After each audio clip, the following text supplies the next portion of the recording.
De volta aqui no Política Cruzada deste domingo. O Supremo Tribunal Federal proibiu grávidas e mulheres que amamentam de trabalharem em atividades insalubres. Um trecho da reforma trabalhista permitia esse tipo de atividade. Só haveria isenção em caso de atestado médico. Vamos acompanhar na reportagem. A norma questionada admitia que gestantes exercessem atividades consideradas insalubres, em grau médio ou mínimo, e que lactantes desempenhassem atividades insalubres, em qualquer grau, exceto quando apresentassem atestados de saúde, recomendando o afastamento. Foram 10 votos a 1. Os ministros decidiram que fica proibida a atividade das gestantes em locais que apresentem risco à saúde, tais como construção civil, indústria metalúrgica e indústria química. O relator da ação foi o ministro Alexandre de Moraes. Ele disse que a norma foi considerada em desacordo com diversos direitos previstos na Constituição, como proteção à maternidade, segurança no emprego e também licença maternidade. O ministro também entendeu que mulher grávida ou aquela que está amamentando tem todo o direito de ser colocada em outra função e, se não for o caso, receber uma licença. O ministro disse ainda que, do jeito que a lei estava, a funcionária ficaria vulnerável. Qual a pressão que ela sofrerá para não apresentar esse atestado? Não poderão sofrer consequências? O ministro Marco Aurélio foi o único voto contrário. Ele alegou que a gestante deve ter liberdade para decidir. Está aí então a votação de quarta-feira no Supremo Tribunal Federal. Doutor Marco Aurélio, como é que a Justiça do Trabalho acompanhou durante esse tempo? Essa ação foi do ano passado, que a Confederação dos Trabalhadores Metalúrgicos, eles ingressaram com isso lá no Supremo. Qual é a avaliação da Justiça do Trabalho do senhor sobre essa movimentação toda?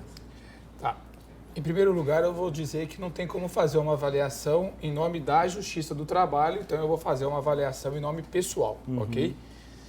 Mas nós, juízes do trabalho, durante todo o período de tramitação da reforma e logo após a vigência da reforma, nós já apontávamos lá atrás nos nossos debates, inclusive até aqui mesmo, que esse era um dos grandes dispositivos que seriam questionados junto ao Supremo Tribunal Federal, dispositivos esses que considerávamos efetivo retrocesso social e que poderiam, sim, ter a sua declaração de inconstitucionalidade declarada pelo Supremo Tribunal Federal. A decisão veio apenas e tão somente confirmar aquilo que nós já dizíamos há alguns anos atrás. Agora, teve um aceno do próprio Congresso Nacional da época, porque esse trecho também foi suspenso naquela medida diante da postura dos parlamentares. O próprio governo, na época, o presidente Michel Temer, colocou na medida provisória, mas ela perdeu a validade, não foi votada e isso acabou passando. Sim, na verdade, o que acontecia? Antigamente, nós tínhamos a absoluta ausência de proibição do trabalho da gestante lactante. Até que depois veio uma lei proibindo o trabalho da gestante lactante em ambientes insalubres. Essa proibição decorre do quê? Decorre de estudos da Organização Mundial de Saúde, apontando que ambientes insalubres podem trazer prejuízo ao feto. Portanto, a proteção é a mulher enquanto mãe e a prole que está sendo gerada. Veio, então, a redação da Lei 13.467, que é a chamada Reforma Trabalhista. Depois, o governo tentou fazer uma pequena alteração por meio da medida provisória. Qual era a alteração? A alteração era no sentido de que se proibia, em regra, o trabalho, salvo eventual atestado médico. O que acabava acontecendo com a medida provisória? Era possível a mulher trabalhar em ambiente insalubre, trabalhar em ambiente perigoso, se ela levasse o atestado. Era uma faculdade concedida à trabalhadora. É evidente que é uma faculdade que no dia a dia acabaria se tornando quase que uma obrigação. Uma pressão, né? Uma pressão em cima da trabalhadora. A medida provisória, todo mundo sabe, ela foi editada sem ser, entre aspas, tratada com o presidente da Câmara, Rodrigo Maia, na época. O próprio Rodrigo Maia dizia na época: podem editar a medida, mas como não conversaram comigo, eu não vou levar a votação. De fato, ele não levou a votação, a medida provisória caducou. Diante disso, voltou-se à redação originária da reforma. E agora vem o Supremo Tribunal Federal excluir né? Esse trecho. Esse trecho que é o trecho que permite o trabalho da gestante lactante em ambiente insalubre. O texto da reforma ele proíbe em insalubridade em grau máximo, mas permitia em grau mínimo e grau médio. Com a decisão do Supremo Tribunal Federal, encontra-se proibido qualquer trabalho em qualquer grau. Quem julga essa insalubridade?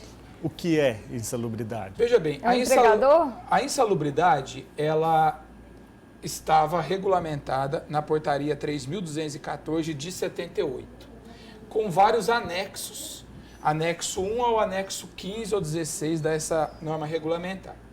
Então, a depender do agente, o Ministério do Trabalho, que foi extinto também, Isso. dizia se aquele agente era mais perigoso ou menos perigoso para a vida profissional do trabalhador. Diante disso, se catalogava a insalubridade em grau máximo, em grau médio e em grau mínimo. Acontece que, por exemplo, no judiciário, era absolutamente controvertido, até mesmo a catalogação feita pela empresa.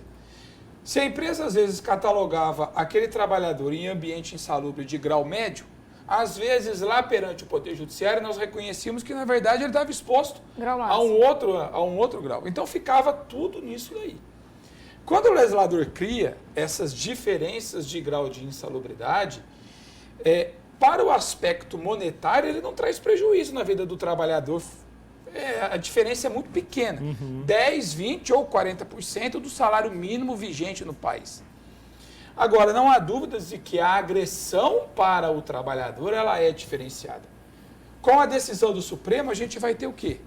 Na verdade, a trabalhadora não pode sofrer nenhum tipo de agressão, independentemente do seu grau no ambiente durante o período gestacional. Existem atividades que não são insalubres para o trabalhador comum, mas podem ser consideradas insalubres, no caso, apenas para a gestante? Veja bem, a insalubridade ela vai ser caracterizada não por força da atividade profissional que a pessoa desenvolve, mas em virtude de ela estar exposta ou não a determinado risco. Então, eu te dou um exemplo. A insalubridade por ruído, ela encontra-se previsão na norma regulamentar, ela demanda uma avaliação do volume de decibéis comparados à jornada de trabalho. A regra é a mesma para o homem ou para a mulher. Agora, é evidente que existem determinadas situações de insalubridade que atingem muito mais as mulheres do que os homens. A título de exemplo, o trabalho de limpeza, né? Porque geralmente são contratadas mulheres para fazer essas atividades. E essas atividades de limpeza, às vezes, geram manuseio de produtos químicos. E os produtos químicos estão enquadrados na norma regulamentar, como, por exemplo, geralmente enquadrados na norma regulamentar como concessivos de insalubridade em grau médio. Só para a gente ter na cabeça, de todas as hipóteses previstas em norma regulamentar de insalubridade, eu faço a seguinte conta. Cerca de 5% enquadram-se em insalubridade em grau máximo, 5% em grau mínimo e os outros 90% em grau médio. Para se ver o perigo, a insalubridade em grau máximo, quem atinge?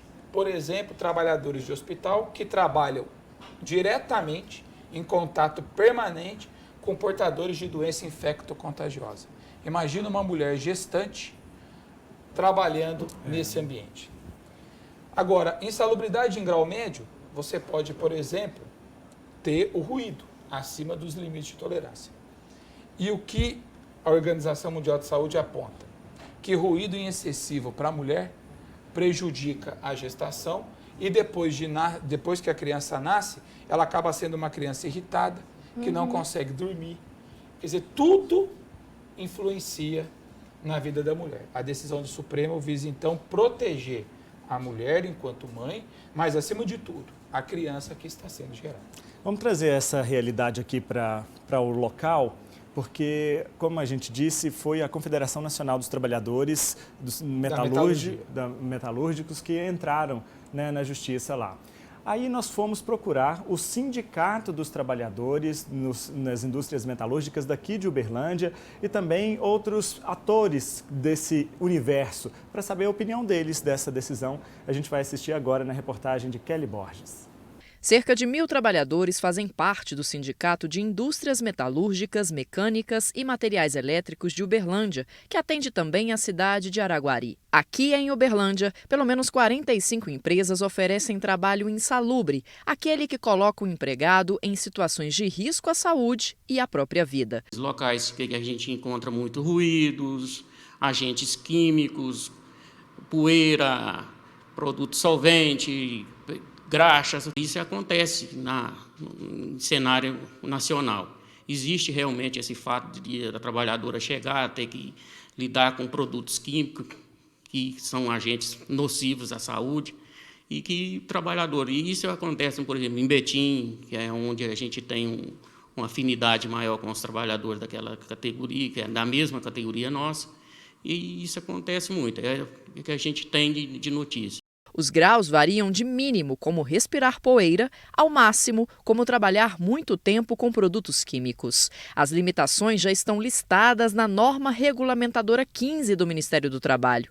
Mas as grávidas ou as mulheres que estão amamentando os filhos não podiam ser trocadas de função dentro da empresa sem um laudo médico. Por isso, a Confederação Nacional dos Trabalhadores Metalúrgicos questionou a reforma trabalhista aprovada em 2017, que permitia a atividade insalubre delas. E além de afetar a própria saúde em si, estaria afetando também o problema do feto, que é a criança gerada. E o local insalubre é inviável para a categoria, para o ser feminino. E a gente não acha justo, tanto como sindicato, como confederação, a gente gostaria e aprovamos essa atitude da ministra que foi sancionada essa lei agora. Para o presidente da Comissão do Direito e Processo do Trabalho em Uberlândia, já era esperado que o trecho da reforma trabalhista fosse derrubado. Isso porque ele fere um artigo da Constituição Federal que garante os direitos sociais da mulher e também a proteção integral da criança. O direito daquela trabalhadora se ver afastada ou realocada para outra função que não seja considerado insalubre, é um direito de dupla titularidade. Ele é tanto da trabalhadora, que está ali em condição de gestação ou de lactação, quanto do nascituro ou do recém-nascido. Então, visando tudo isso, proteger principalmente a vida do recém-nascido ou do nascituro, é que a Constituição, e em decorrência dela, veio a normatização ao longo dos anos, vedando o trabalho da lactante ou da gestante em condições insalubres. A ação foi julgada pelo Supremo Tribunal Federal e por 10-1 foi decidido que a gestante ou lactante deve exercer outra atividade ou ser afastada recebendo o salário maternidade. Em caso de impossibilidade de realocação dessa trabalhadora para uma outra função, ela vai ser afastada e que esses custos vão vir a ser suportados pela Previdência Social e não pelo próprio empregador, não trazendo assim para ele nenhum tipo de efetivo prejuízo econômico financeiro, eu entendo que essa decisão foi uma vitória não só para a classe trabalhadora, mas principalmente para a sociedade como um todo. Um ganho muito grande, tanto para a categoria, para nós, trabalhadores, e principalmente para as mulheres. Tá, então, muito obrigado, Kelly. Vasti, você está na terceira gestação. A mulher fica mais vulnerável numa situação dessas, né? Ela pensa não só nela, mas também no bebê. Como é que é trabalhar em meio a isso? Eu queria que você desse a sua experiência para a gente. Com certeza, muda todo o organismo da mulher, né? A gente tem uma mudança hormonal, a gente tem muita coisa acontecendo. Então, às vezes, a atividade que até então era tranquila, passa a ser relativamente mais complicada em virtude dessa nova condição. O que acontece muitas vezes, o que eu acredito que acontece muitas vezes, é que a gente tem uma mentalidade muito restritiva. Então a gente pensa na gestante, às vezes a empresa pensa na gestante como alguém que vai dar prejuízo, porque ela vai ter uma dificuldade de repente de desempenhar aquela função, vai ter que ser realocada porque ela não vai poder ficar ali. Só que o que a gente esquece é o longo prazo. porque as empresas vão precisar no futuro de trabalhadores. E não existem trabalhadores se as mulheres não gerarem filhos. Então, a lógica... Do ponto de vista social, né? Exatamente, a lógica às vezes é errada. Então, a mulher sofre essa pressão social toda do trabalho, se vê obrigada muitas vezes a trabalhar, né? A lei agora vem para tentar diminuir um pouco esse peso, porque o que acontece é que, bom, se eu tenho uma alternativa para trabalhar, que é o atestado médico, eu vou em busca desse atestado, então, e vou continuar exercendo para não sofrer essa pressão social, para não correr o risco de daqui para frente sofrer represálias e alguma coisa. Então, é difícil, assim, é uma carga emocional muito grande que a gente carrega durante e depois no retorno, né?